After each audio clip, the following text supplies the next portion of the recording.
宜兰南阳大桥改建案今仔日是来举办说明会，要毋过呢，其实这项改建案边仔的旧桥，因为这互人废除文字的成分，所以有可能会去拆掉。而且呢，这附近犹阁是水鸟的保护区，甲这个南阳溪口的南地，所以有公民团体是呼吁讲，唔通拆桥，希望用其他的办法来解决下水的问题。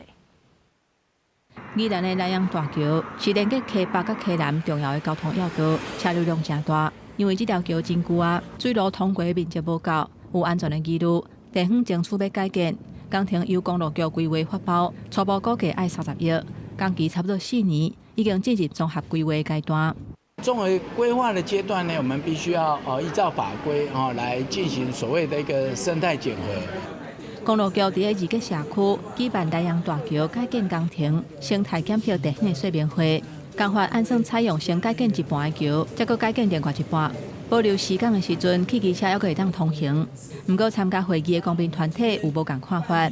桥面体悬顶有几啊种无共款的做法，会当互伊会当符合目前的这种法规所以其实毋是敢若有拆掉，也是讲改建这种的做法啦。